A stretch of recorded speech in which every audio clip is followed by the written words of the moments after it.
은평구 종교시설 관련 확진자가 32명으로 늘었습니다. 역학조사에서 일부 확진자가 코로나19 증상이 있는데도 예배에 참석한 것으로 확인됐습니다. 서울시가 어린이 보호구역 내 불법 주정차 과태료를 일반 도로의 3배로 인상했습니다. 승용차는 8만 원에서 12만 원으로, 승합차는 9만 원에서 13만 원으로 올랐습니다.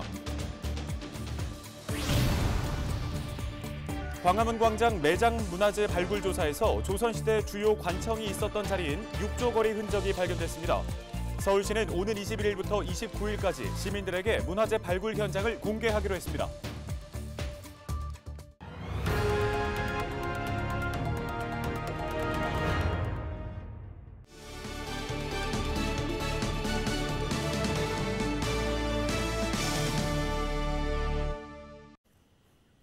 시청자 여러분 안녕하십니까? 헬로티비 뉴스입니다.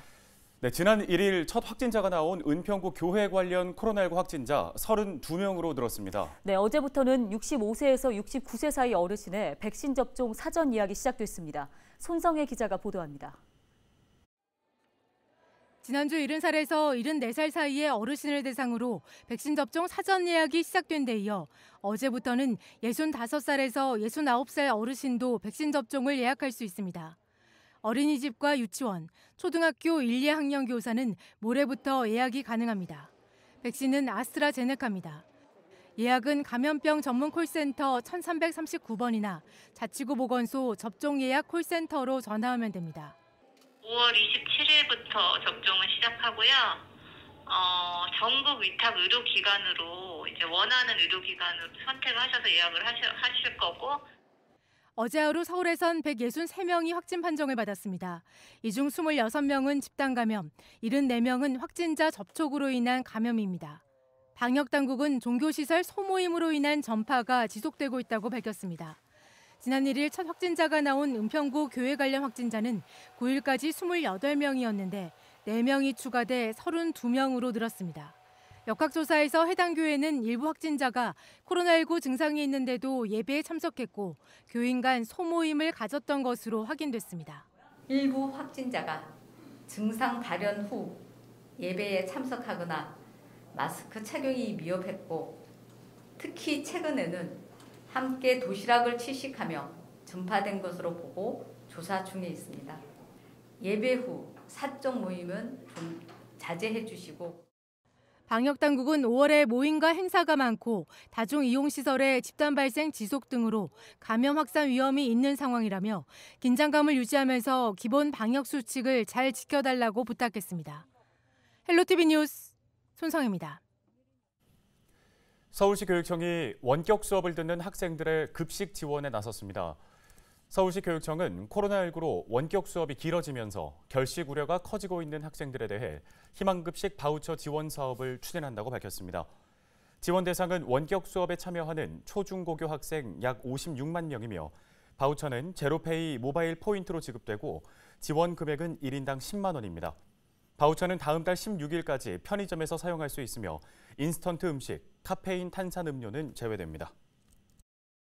서울시가 어린이 보호구역 불법 주정차 과태료를 일반 도로의 3배로 올렸습니다. 어린이 보호구역에서 불법 주정차 과태료는 승용차 기준 현행 8만 원에서 12만 원으로, 승합차는 현행 9만 원에서 13만 원으로 인상됐습니다. 같은 장소에서 2시간 이상 정차나 주차 위반을 할 경우에는 만 원의 과태료가 추가 부과됩니다. 서울시는 지난 3월 2일부터 19일까지 14일간 어린이 보호구역 불법 주정차 단속을 한 결과 13,000여 건의 과태료를 부과했다고 밝혔습니다. 광화문 광장 재구조화 공사 과정에서 조선시대 서울의 핵심 도로인 육조거리의 흔적과 유물이 대규모로 발견됐습니다. 서울시는 발굴된 문화재를 이달 중으로 시민들에게 공개한다는 계획입니다. 서효선 기자입니다. 경복궁 앞, 공사가 한창인 광화문 광장 바닥에 유물 표시가 빼곡합니다. 서울시가 새로운 광화문 광장을 조성하기 위해 매장 문화재 발굴 조사를 진행했는데 조사 대상지 약 만여 제곱미터 가운데 40%에서 조선시대 유물이 나온 겁니다. 흔히 생각하는 유물인 도자기와 기와장 등도 여럿 나왔는데 가장 관심을 끄는 건 조선시대 서울의 핵심 도로인 육조거리의 흔적들입니다.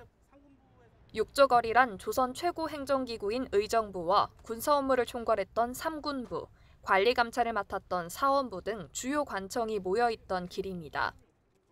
그동안 문헌상으로 전해져 왔던 조선시대 주요 관청의 실제 위치와 건물 기초가 최초로 확인된 겁니다.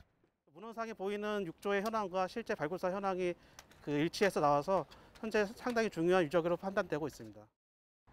구간별로 보면 정부 서울청사 앞에서는 삼군부 대문의 위치를 가늠할 수 있는 행랑 기초가, 세종로 공원 앞에서는 사원부의 행랑과 우물 등이 발굴됐습니다. 서울시는 발굴된 문화재 대부분은 다시 그대로 덮는 대신 상부에 문화재 형상 등을 설치하는 내용의 보존안을 마련해 이달 중으로 문화재위원회 심의를 받을 계획입니다. 또 문화재 일부는 보호 조치를 한 뒤 오는 21일부터 시민들에게 선보일 예정입니다. TBS 서유선입니다.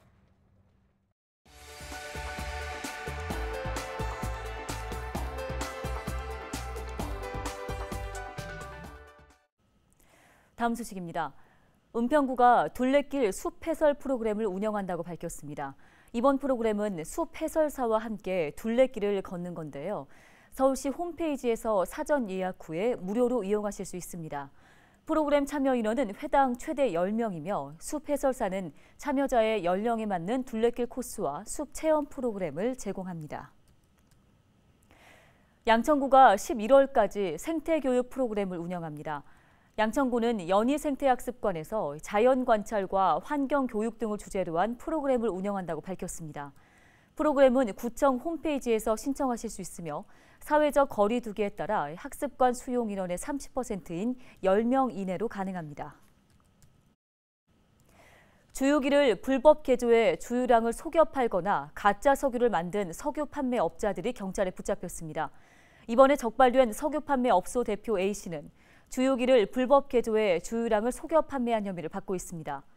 경찰 조사 결과 A씨는 이동 주유 차량 주유기에 주유량 일부가 회수되는 장치를 불법으로 설치해 약 180만 원의 부당 이득을 챙긴 것으로 확인됐습니다.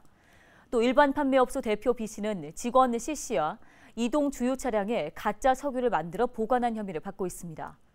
경찰은 가짜 석유 유통 경로와 추가 범죄 사실 여부를 수사 중입니다. 서울시 민생사법경찰단은 이동 주유 차량을 이용한 불법 유통 행위가 없어지지 않고 있다며 시민들의 적극적인 제보를 당부했습니다.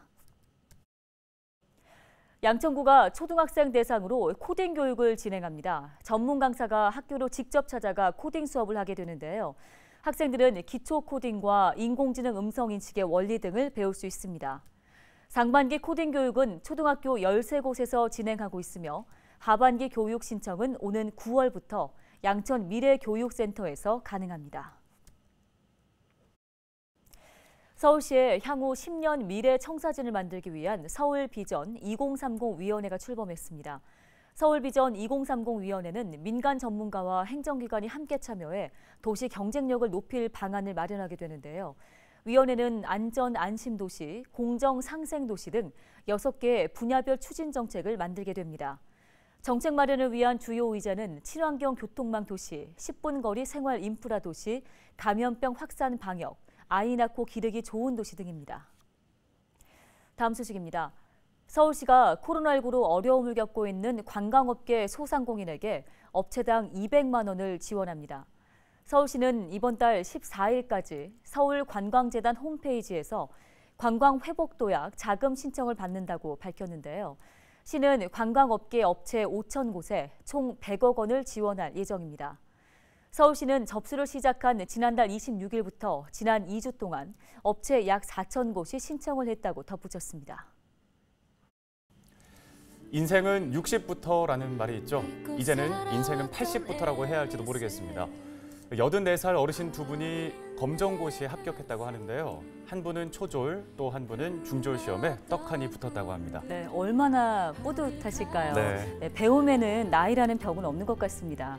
어르신들의 멈춤 없는 도전에 뜨거운 응원을 보내드리며 뉴스 마치겠습니다. 고맙습니다.